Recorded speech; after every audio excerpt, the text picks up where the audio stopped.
So, welcome back to my channel. This is another DIY Christmas gift idea I'm giving to you.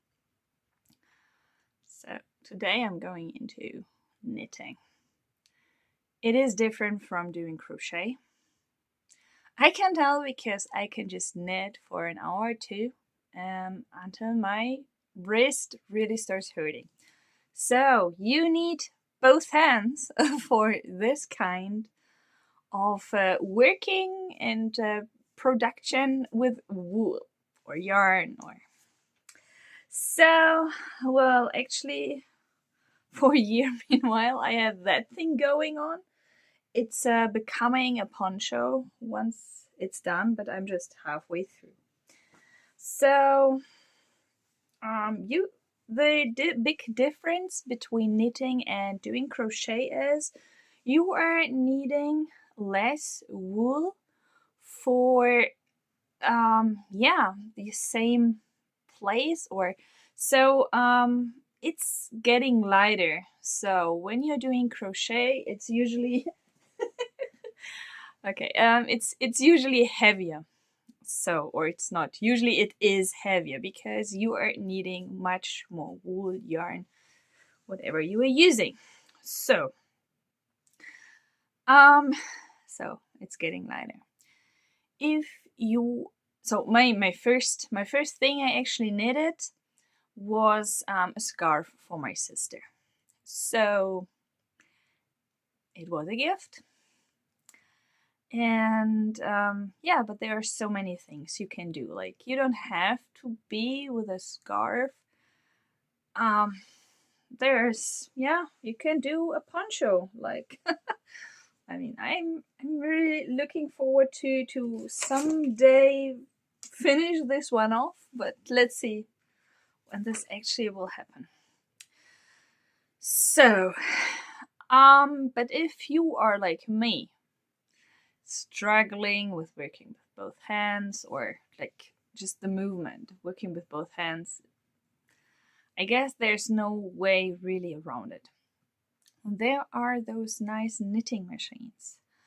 So if you decide like, okay, I'm doing beanies for the whole family, so everybody is getting a beanie, then those knitting machines are probably for you, because one machine is, depending on the price. So you can, the round ones, like I've seen some for 50 euros, or I've seen, they 200, and so 100 to so from 50 to 100.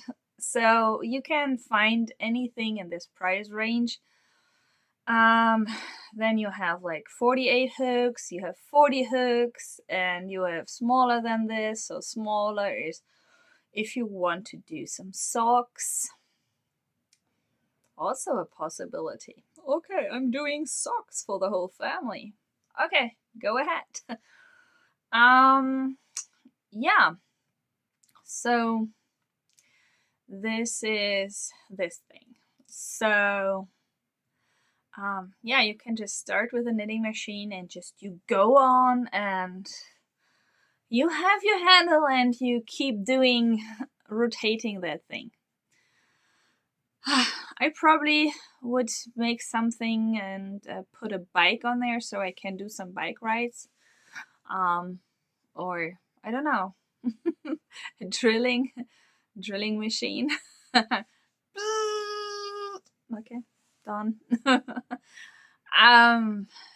So there are probably ways, and I've seen people actually working on this crank and the shaft to change it a little bit. So, but this is also a very, very nice idea. I mean, Christmas is usually in the pretty cold time.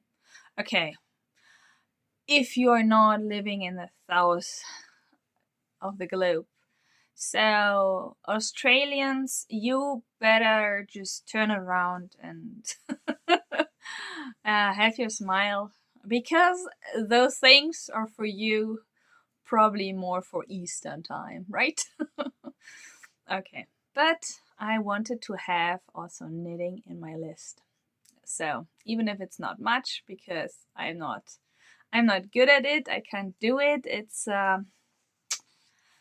But there are so many nice things you can do there. Like you can do this braided thing, and so it's looking braided, and you can do pullovers.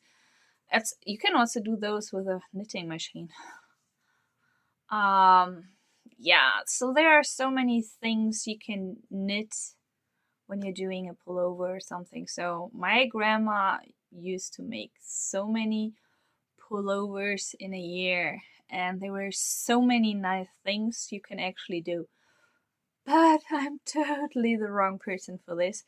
So if you want to start knitting, so with 2 needles, 2 hands, stuff like this, go. There are so many tutorials you can find on YouTube. This is awesome, and I just want to give you some ideas, things you can actually make for Christmas if you are on a pretty tight budget, like I am.